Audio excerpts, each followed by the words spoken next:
고레스가 리디아 왕국을 정벌하게 됩니다. 그래서 지난번에 리디아 왕국에 대해서 한번 살펴보았죠. 작은 나라지만 부국강병이고 어찌 보면 고레스의 할머니, 그죠? 그 할머니가 리디아의 공주였었잖아요. 그런데 이제 그 리디아의 지금 왕이 누구냐 하면 크로이소스 왕. 크로이소스가 왕으로 있었던 때입니다. 이 왕은요, 누구냐 하면 고레스의 할머니하고 형제인 거예요. 남자 형제. 그러니까 아스티아게스 왕하고 아스티아게스 왕하고는 처남매 부지간이에요. 이게 관계가 그래요. 지금 이 리디아 왕국의 크로이소스 왕이 화가 났어요. 아스티기아스 왕이 좀 제거됐잖아요. 그리고 고레스가 힘을 얻으니까 이걸 견제하기 위해서 쳐들어와요. 먼저 리디아의 크로이소스 왕이 쳐들어와서 지금의 터키 지방인 갑바도기아라고 있습니다. 갑바도기아가 굉장히 관광지로 유명해요. 여러분들도 언젠가 또 혹시 기회가 된다면 갑바도기아 다녀오면 좋지만 그곳은 참 아주 볼거리가 굉장히 많아요. 석회암 동굴들로 되어 있어서 곳곳이 관광지인데요. 여기에서 리디아 왕 크로이소스와 그 다음에 페르시아 왕 고레스가 대적전을 벌이게 돼요. 치열한 싸움인데 그 싸움이 승패가 잘 안 납니다. 그러자 어느 정도 이제 겨울이 되면서 크로이소스 왕이 철수해요. 후퇴를 합니다. 그리고 리디아에 돌아와서 사르데스죠. 사르디스 성에 문을 딱 걸어 잠그고 군대를 해산해요. 왜냐하면 당시에는 겨울이 되면 전쟁을 하지 않아요. 뭐 그럴 거 아닙니까? 지금이야 뭐 겨울이고 여름이고 할 것 없이 전쟁하는데 상관은 없겠지만 그때 당시만 해도 겨울에는 전쟁을 할 수 있는 여건이 안 돼요. 식량도 제대로 조달할 수 있는 게 아니고요. 워낙 날씨도 춥고 뭐 여러 가지 환경이 열악해서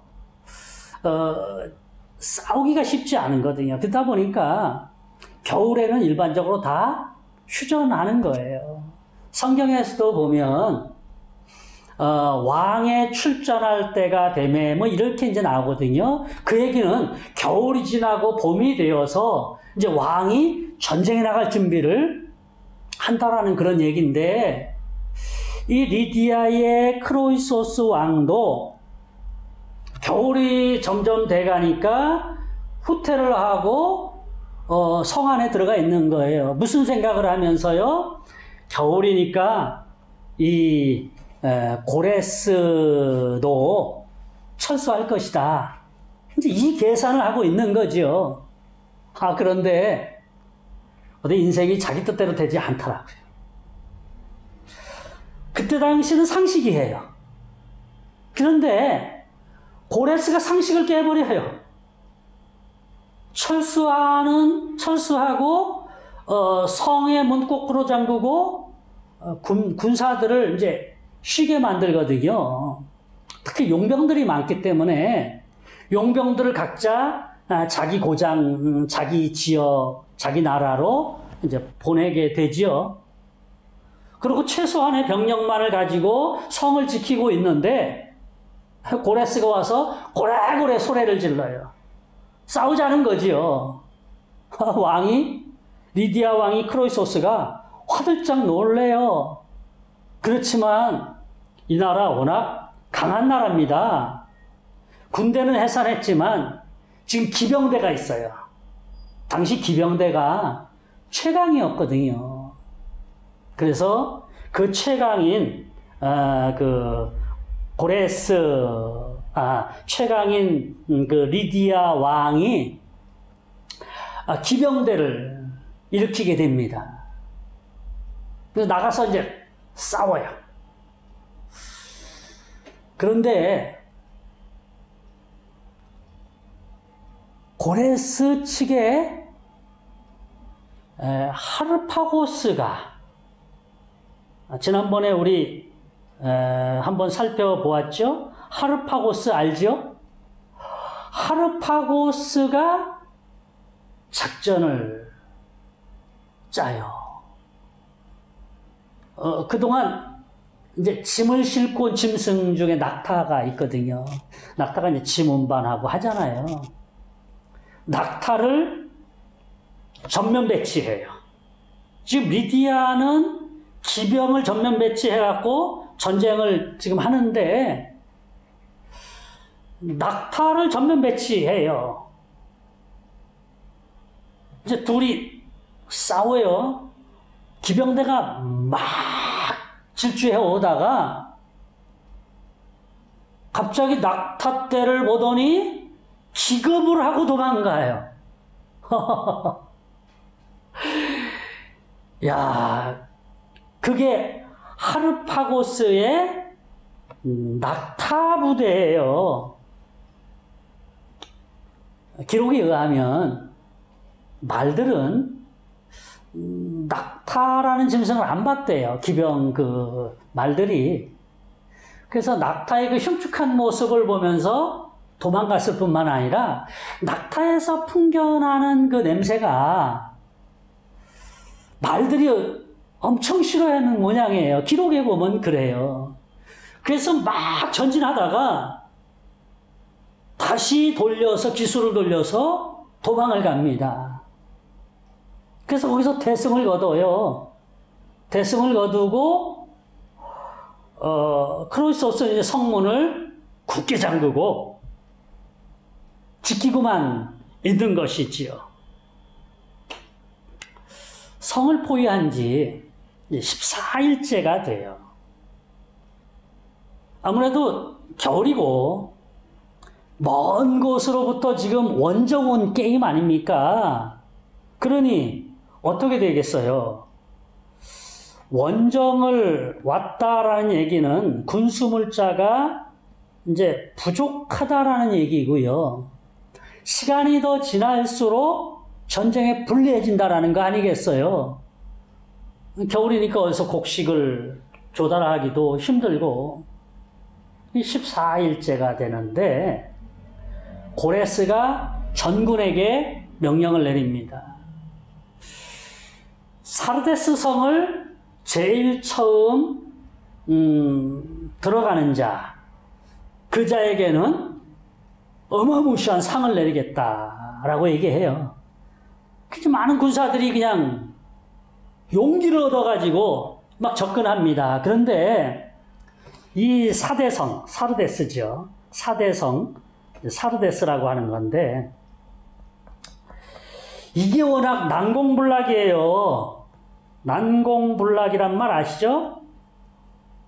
난공불락의 성입니다.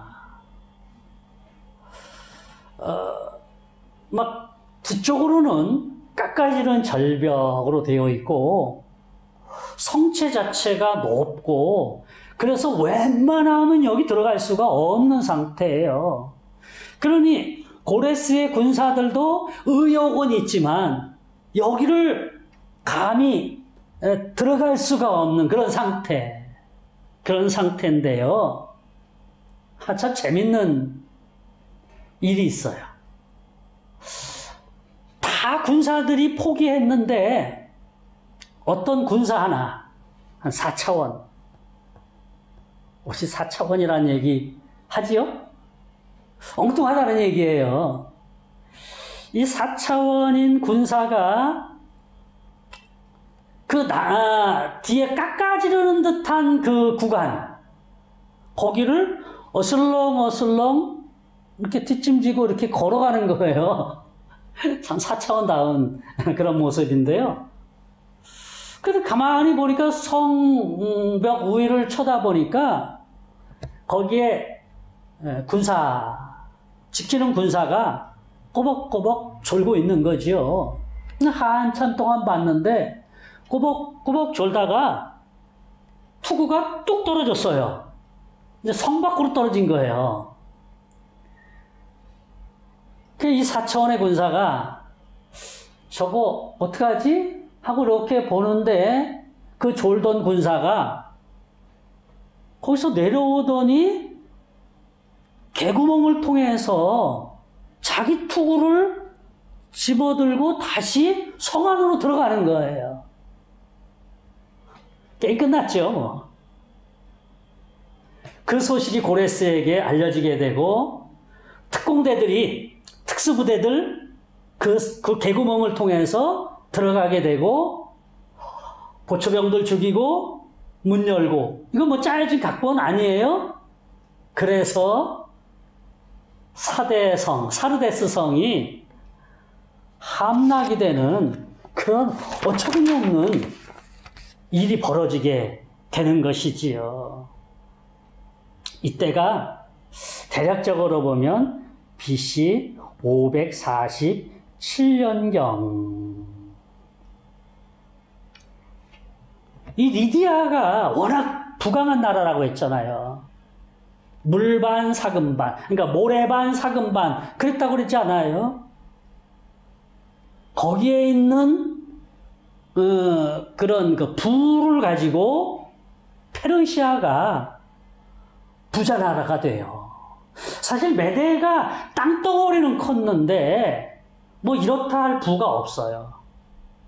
그러니 고레스가 메대를 정복하고 페르시아를 세웠는데 페르시아가 마땅히 뭐 시장조차도 없었어요. 뭐 하나 없어요. 그냥 그렇게 사는 사람들이에요. 그런데 리디아를 정복하고 거기서 얻은 부로 페르시아가 이제 부강한 나라가 되게 됩니다. 뿐만 아니라 페르시아뿐만이 아니라요. 리디아뿐만 아니라요. 그 일대의 나라들을 다 정복하면서 뭐 자진해서 페르시아에게 항복하는 나라도 있고 조금 버팅기다가 혼나고 항복하는 나라도 있고 그래서 거기에 있는 전리품들을 가져다가 페르시아가 부를 누리게 돼요. 성경은요, 이 고레스에 대해서 이미 약 한 100여 년 전에 고레스가 태어날 것에 대한 것을 예언해주고 있는데요. 그 이사야 44장 28절이에요. 이사야서는요, BC 한 700년 전 그때 쓰여진 책이고요. 고레스가 태어난 것은요, 약간씩 좀 다르긴 하지만 BC 580에서 590년이다라고 얘기해요. 그렇다면 어림잡아서 100년 전, 110년 전, 120년 전 이때에 하나님께서 이사야를 통해서 고레스에 태어날 것에 대해서 이미 예언을 해놓았습니다. 그것이요, 이래요. 고레스에 대하여는 이르기를 내 목자라 그가 나의 모든 기쁨을 성취하리라 그래요. 이것을 이미 예언해 놓았어요. 자, 목자. 이스라엘은 목자의 개념을 잘 압니다. 왜냐하면 유목민들이기 때문에 목자의 역할이 굉장히 중요하잖아요. 그래서 다윗이라는 그런 왕은 그렇게 고백하지 않아요? 여호와는 나의 목자시니 그러니까 여호와 하나님이 자기네들을 목자로서 양떼인 자기네들을 지켜주면 자기네들이 편안하다라는 거예요. 고레스를 이스라엘의 목자로 삼아줬다라는 거예요.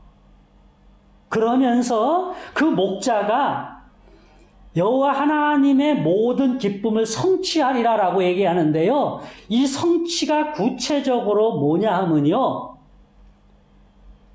예루살렘 성전 회복이에요. 예루살렘 성전 회복. BC 586년에 느부갓네살 왕이 예루살렘 성전을 파괴해버렸습니다. 그리고 그곳에 있는 모든 보물들 다 바벨론으로 옮겨갔어요. 이스라엘 사람들은 성전이 삶의 중심이거든요. 삶의 중심을 송두리 때 다 빼앗겼다는 거예요. 파괴가 되면서. 기쁨이 없어요. 이스라엘 백성들은 늘 슬픔 가운데 삽니다.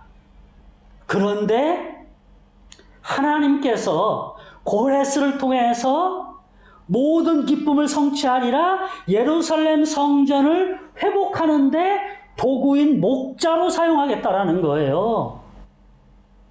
그리고 우리가 이제 다음 시간에 살펴보겠지만 이 고레스에 의해서 바벨론의 포로로 잡혀갔던 유대인들이 예루살렘으로 돌아가서 성전을 재건하는 일들을 보게 돼요.